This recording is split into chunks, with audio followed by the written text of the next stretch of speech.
Reconstruction itself refers to the policies implemented between 1863 and 1877, when the nation focused on winning the Civil War, abolishing slavery, defeating the Confederacy, and reconstructing the nation and the Constitution. American Civil War, the military conflict between the United States of America, the Union, and 11 secessionist southern states, the Confederate States of America, the Confederacy, has caused a considerable havoc in the political economy of the South. At the end of the American Civil War, most of the factories, farms, and cities of the South had been devastated, and there was a spirit of retaliation against the southern states. Professor Palit better elucidates the situation, as there was a spirit of vendettas.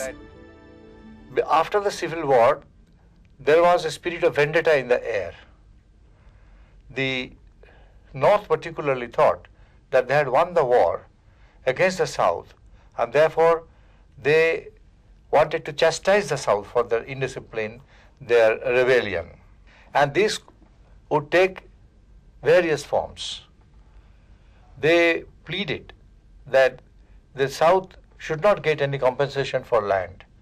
They should not get back their land. That there should be no representation of the South into the federal government, either in the Senate or in the Congress or in the cabinet. They even suggested that the tariff wall should be made very high so that southern cotton didn't sell in the northern market or in the global market. They also suggested that money supply should be made very tight so that they would have to produce more to earn a single gold dollar. And another thing that they planned was that the northern Republicans should go to the South and become the governors of these states which had earlier seceded and then come back to the American Union.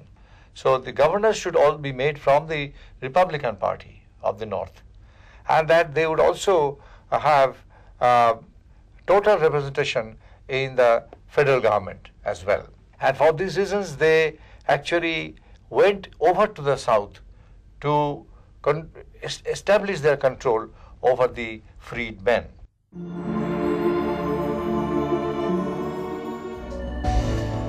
After the Civil War, many Northerners, mostly young men in their 20s and 30s, who had served in the Union Army during the Civil War, moved to South to carve out a space for themselves. They were referred to as the carpetbaggers. Explaining the reason of the carpetbaggers being named so, Professor Palit says, these people of the North, Northern Republicans, were known in history as the carpetbaggers because they carried a carpet bag with them. That's why they were called carpetbaggers. But this was the nickname for the political opportunists of the North. But they were not only from the North. There were people, their collaborators in the South as well. There were Southern Republicans, some of them, who are known as scalawags. Scalawags also did the same thing. They joined hands with the carpetbaggers in exploiting the illiterate freedmen of the South. And for this reason, they established what they called Freedmen's Bureau. The function of these Freedmen's Bureau is to train the recently freed black Americans in the exercise of votes. And they were even told to vote early and often. That means they tried to politically corrupt them.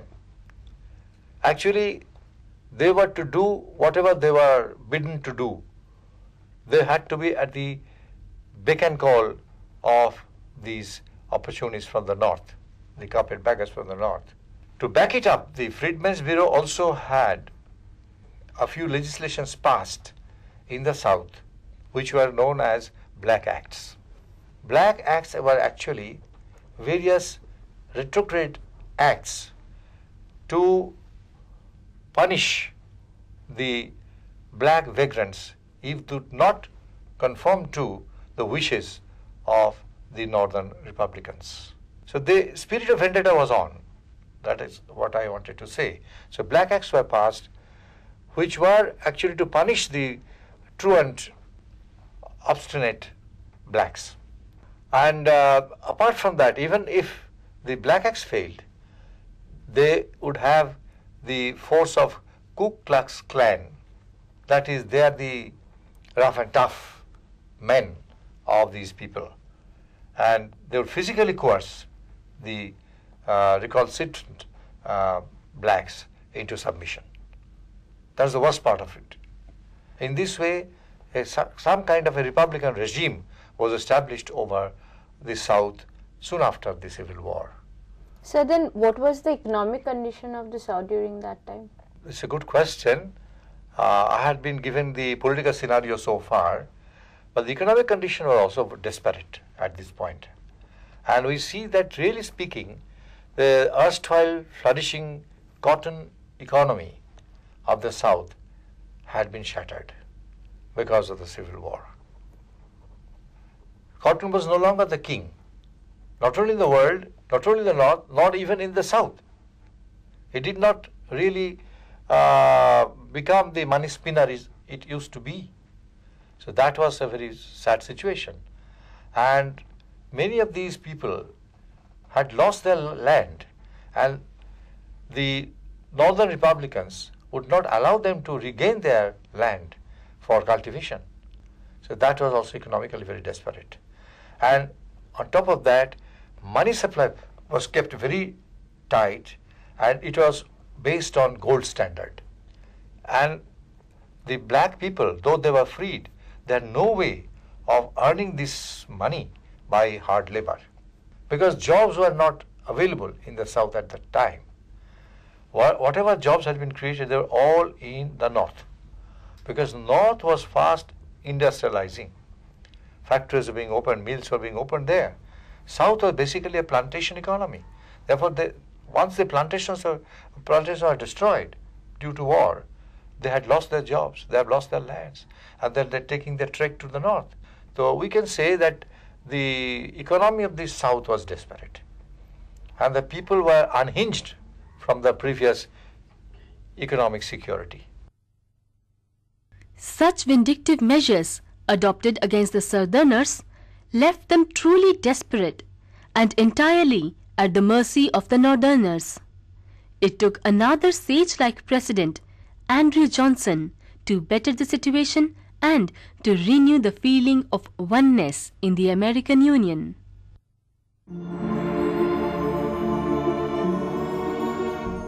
President Abraham Lincoln was the major policy maker until his assassination in April 1865. He initiated the process of reconstruction in most of the state as soon as federal troops took control of them. But the process stalled less than a week after the South surrendered. He was assassinated by John Wilkes Booth in April 1865. After the demise of Abraham Lincoln, Andrew Johnson succeeded him as president.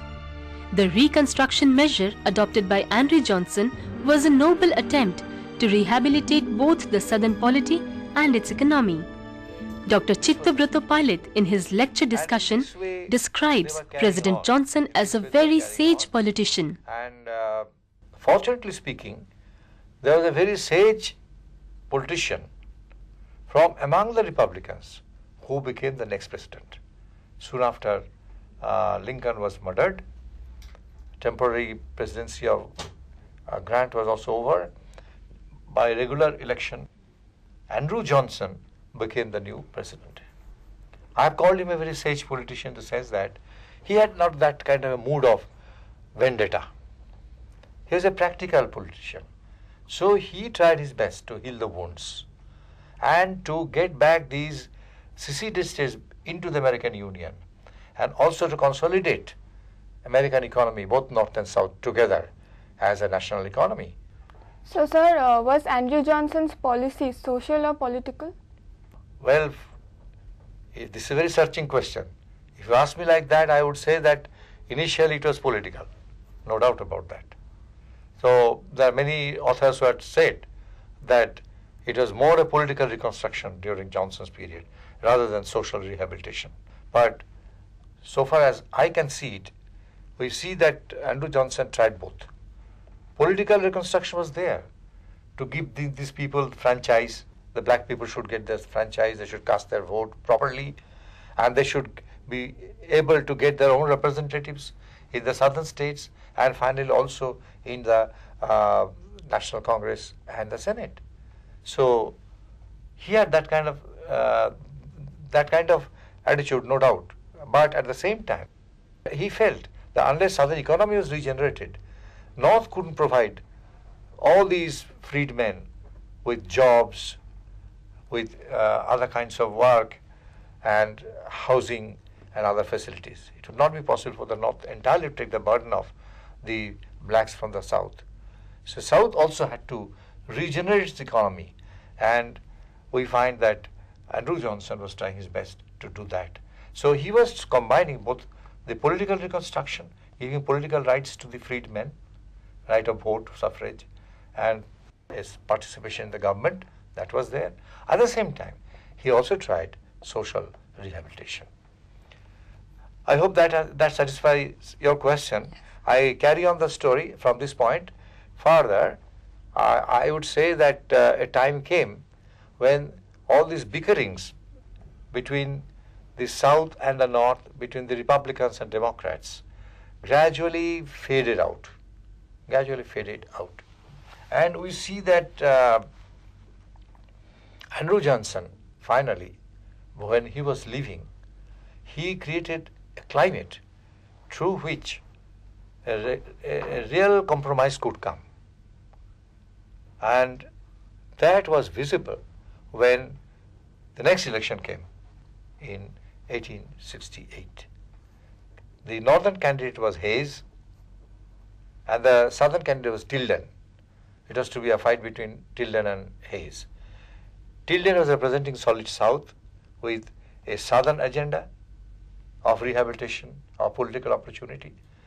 And the northern Republican leader, Hayes, he had a northern agenda, no doubt, that there should be free economy, free people, industry, and urbanization and all that. That program was there. At the same time, Hayes wanted to reconcile the South very much. Rutherford B. Hayes, who became the 19th President of America, ran for presidency at a critical time. It was the Reconstruction era, and Hayes actually transformed his entire campaign as a fight for Reconstruction. There he came out with a big liberal package. In this package, there are a lot of incentives given to the South. And we find that, first of all, land was restored to them. Literally, land was restored to them, and agriculture once again would become buoyant in the South. Part of plantation economy was revived. That was there, that was one. Secondly, tariff was scaled down so that southern goods could sell in the world market. Particularly cotton could sell in the world market. So that was done. Money was made cheaper once again. Silver coins were allowed into the market. So the strict gold standard was no longer there. This was there. And then politically also, there could be southern Democrats as governors of the southern states. They could also come into the Senate and Congress in the federal government through black votes, black constituencies. What was the corruption of the earlier days of Freedmen's Bureau?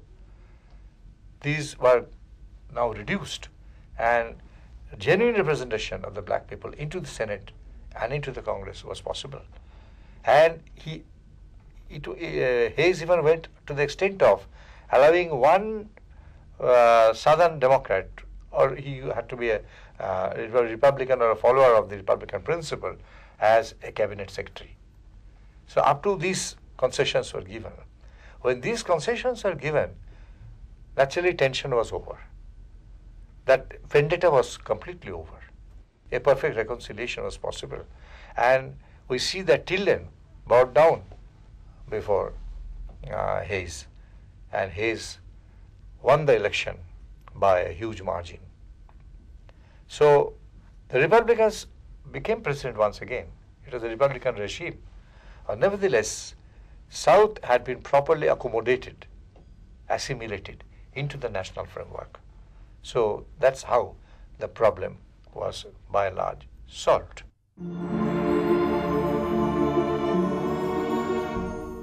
The first pair of historians who had raised some controversy were R.G. Randall, who is the authoritative historian of the Reconstruction.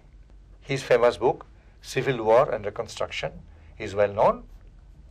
And there he says that the Reconstruction program was insincere, that it was mostly political reconstruction. They bothered too much about political rehabilitation rather than social and economic. That was his contention. And he had criticized the malpractices in the elections, manipulation of the black votes by slogans like vote early and often, etc., etc. So that was there. And therefore he has criticized the Reconstruction program very much. But on the other hand, we have Coulter, who had also written a very good book on Southern Reconstruction. Coulter says, no, it was not really a blackout of honest government, blackout of social justice. It was not like that. Many of the southern states, which actually had a northern Republican as governor, but many of the blacks as representatives in the state legislature, they passed many good legislations in favor of the blacks.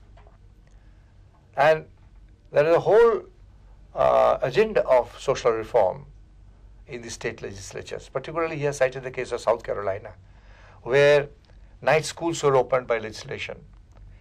Adult education and children's education was provided.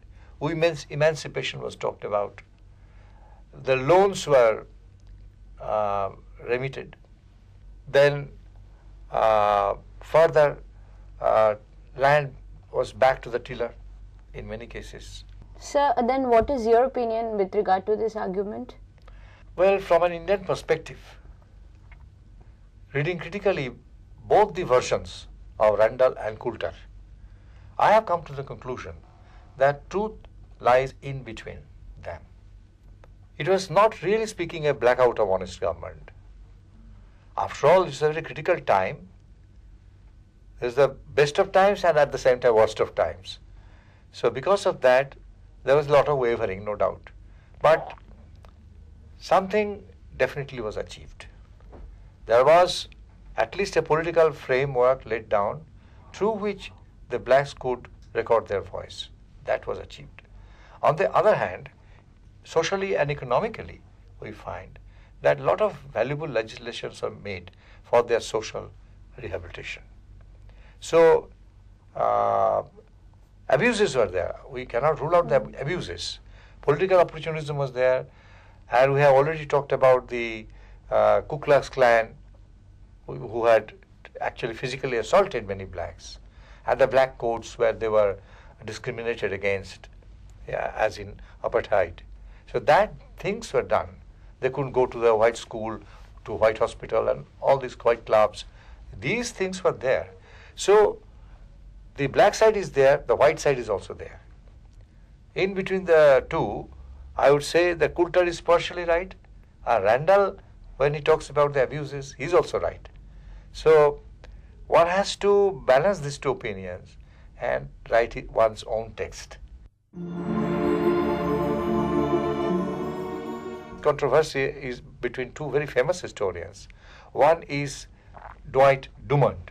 Dwight Dumont is a Marxist, and Dumont says that though these people were freed, the political freedom was given and economically they were freed, they moved, they migrated to north. Once they came to north, it was not a paradise for them. They thought that it was going to be their paradise, but they ultimately entered into slums, into ghettos, got the lowest ranks of jobs.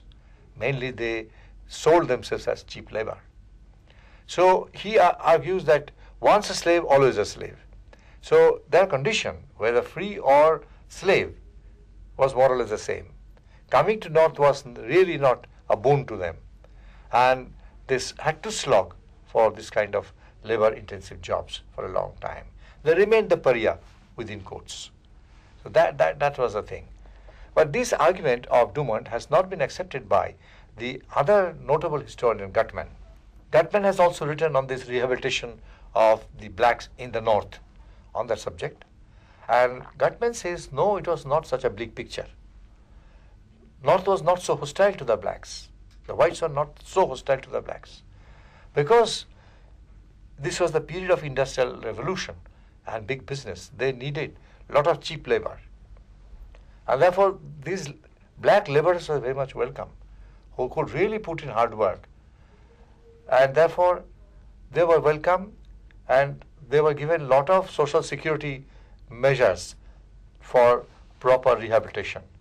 So, sir, in this context, what do you think? Wherein lies the truth? I would say, once again, the truth lies in between the two. In between the two. And the blacks are to blame themselves also. But the white people, they basically remain, we can say the upper crust. And they continue to look down upon the blacks, maybe due to color, due to race. That is a factor. The racism is rampant. Not only with the blacks, even with other browns in the country.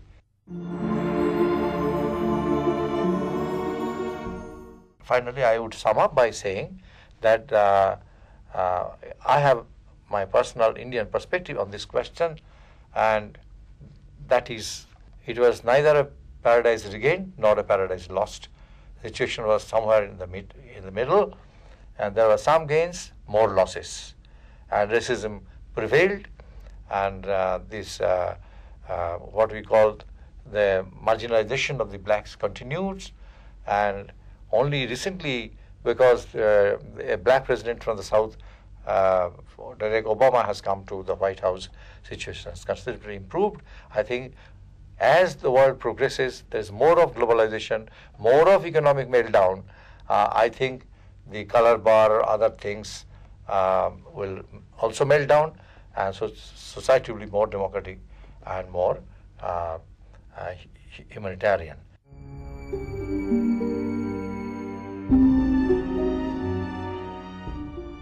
In this episode, our discussion on Reconstruction started with the Civil War, which has caused a considerable havoc in the political economy of the South.